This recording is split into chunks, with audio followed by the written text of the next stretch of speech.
அன்புள்ளம் கொண்ட next gen நேயர்கள் அனைவருக்கும் எனது பணிவான வணக்கங்கள். நம்ம நெக்ஸ்ட் ஜென் சேனல்ல ஒவ்வொரு மாதமும் நம்ம பலன்கள் சொல்லின்னு வந்துட்டு இருக்கோம் இல்லையா? அது மாதிரி இந்த இங்கிலீஷ் மாதம், இந்த இங்கிலீஷ் ஜூலை மாதத்துக்கு ஒவ்வொரு ராசிக்கும் எப்படி இருக்கு அப்படின்னு பலன்கள் பார்க்க போகிறோம். பொதுவாக நம்ம என்னென்னா எல்லாமே குரு பெயர்ச்சி, சனி பெயர்ச்சி, ராகுகேது பெயர்ச்சி, இது மாதிரி பெயர்ச்சிகள் பார்க்குறோம். ஆனால் இதெல்லாம் வருஷ கிரகங்கள்னு பேர், வருஷத்துக்கு ஒரு தரம் பயிற்சி ஆகும். ஆனால் மற்ற கிரகங்கள்லாம் இப்போ சூரியன் கூடவே சுக்கிரனும் ஒரு 24 நாள் 26 நாளைக்கு ஒரு தரம் அது பயிற்சி ஆகும். புதன் வரும். புதன் ரொம்ப ஸ்பீடாக போகக்கூடிய கிரகங்கள்ல அதுவும் ஒன்று.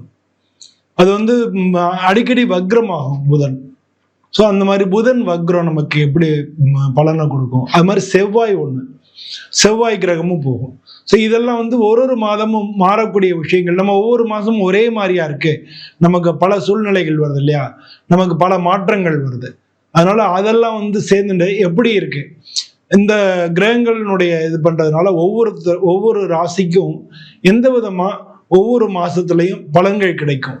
அவங்களுக்கு வேலை தொழில் வேலை பார்க்குற இடத்துல இல்லை பிஸ்னஸ் பண்ணுற இடத்துல எப்படி இருக்கும், அவங்களுக்கு பண வரவுகளில் ஏதாவது எப்படி இருக்கும், அது மாதிரி குடும்பத்தில் எப்படி இருக்கும், உடல்நிலை கோளாறுகள் எப்படி இருக்கும், அவங்க என்ன சாமியை கும்பிடுறது நல்லது இந்த மாசத்துல, இப்படி எல்லா விதத்திலையும் ஒரு ஃபுல் ஃப்ளெட்ஜா ஒவ்வொரு ராசிக்கும் நம்ம பார்க்க போறோம். ஸோ அது மாதிரி நம்ம பலன்கள் பார்க்க போறோம். வாங்க நம்ம வீடியோக்குள்ள போய் பார்க்கலாம். அன்புள்ளம் கொண்ட மீனராசி அன்பர்களே, மீனராசின்றது காலபுருஷ தத்துவத்துல 12வது வீடு. இந்த மீன ராசி ஒரு ஜலராசி. இந்த ராசியில இருக்கக்கூடிய நட்சத்திரங்கள் பூரட்டாய நட்சத்திரம் 4ஆம் பாதம், உத்திரட்டாய நட்சத்திரம், ரேவதி நட்சத்திரம், இதெல்லாம் இருக்கு.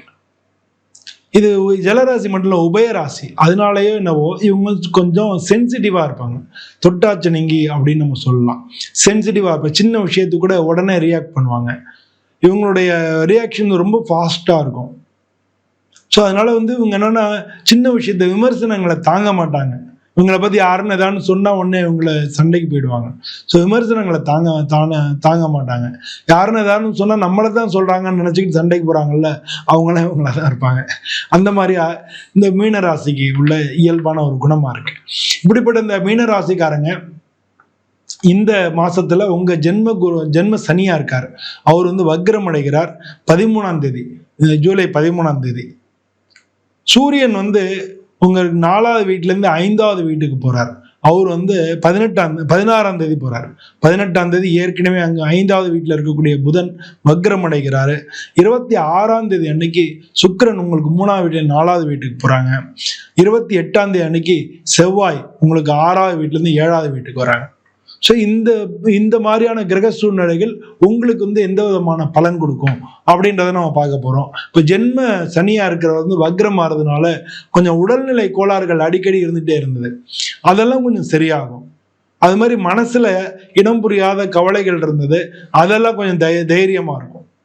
இருந்த போலும் 6-12 6ல கேதுவும் 12ல ராகுவும் இருக்கிறது, அது உங்களுக்கு ஒரு சில உங்க வீட்டுல உங்களுக்கு இல்லாட்டாலும் அவங்க யாருன்னு ஒருத்தருக்கான உடல்நிலை கோளாறுகள், மருத்துவ செலவினங்கள், இதெல்லாம் கொண்டு கொடுக்கும்.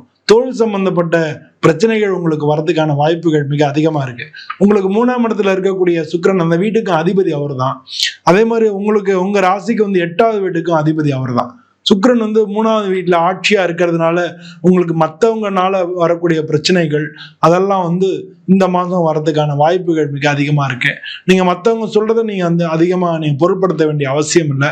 அதே நேரத்துல உங்களுக்கு புதிய ஆடை அணிகலன்கள் இதெல்லாம் கிடைக்கிறதுக்கும் இந்த காலகட்டத்துல வாய்ப்புகள் மிக அதிகமா இருக்கு. அதுக்கு முக்கியமான காரணம் குரு பகவான் உங்க ராசியாதிபதி 4வது வீட்டுல இருக்கிறது. அவர் உங்களுடைய தொழில்தனம் 10வது வீட்டை பார்க்கறதுனால தொழில் ரீதியா உங்களுக்கு ரொம்ப நல்லா இருக்கும். உத்தியோக ரீதியா உயர்வு கிடைக்கும். அது மாதிரி வேலை ஏதாச்சும் தேடிட்டு இருந்தீங்கன்னா வேலை கிடைக்கும். ஏற்கனவே வேலை பார்க்குறவங்க ப்ரமோஷன்ஸ் கிடைக்கும். அது மாதிரி இன்க்ரிமெண்ட் கிடைக்கும். வேலையில உங்களுக்கு மதிப்பு மரியாதைகள் உருவாகும்.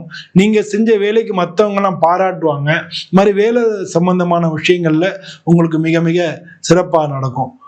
ஒரு சில பேர் வந்து இந்த காலகட்டத்தில் வீடு வாகனங்கள் இதெல்லாம் வாங்குறதுக்கு உண்டான வாய்ப்புகளும் மிக அதிகமா இருக்கு. அநேகமா இந்த மாச கடைசியில மீனராசி அன்பர்கள் வீடு வாகனங்கள் வாங்குறதுக்கான சான்சஸ் மிக அதிகமா இருக்கு. உங்களுக்கு 6வது வீட்டுல செவ்வாயும் கேதுவும் இருக்கிறதுனால உங்களுக்கு முதுகு வலி வரலாம், அதனால இடுப்பு வலி வரலாம், ரத்த சம்பந்தப்பட்ட பிரச்சனைகள் வரலாம், சிறு சிறு மயக்கங்கள் வரலாம்.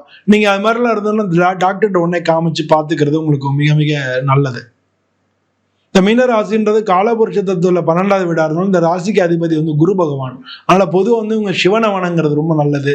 அது மட்டும் இல்லாம ஒவ்வொரு வியாழக்கிழமையும் விரதம் இருந்து குரு பகவானுக்கு 3 விளக்கு 5 விளக்கு இல்ல 7 விளக்குன்னு சொல்லி ஒத்தப்படையில குருபவனுக்கு வந்து விளக்கு போடுறது. ஒரு தரம் சுத்தி வந்துட்டு ஒரு விளக்கு, 3 விளக்கு போறீங்கன்னா 3 தரம் சுத்தணும், 5 விளக்கு போறீங்கன்னா 5 தரம் சுத்தணும், 7 விளக்கு போறீங்கன்னா 7 தரம் சுத்தணும்.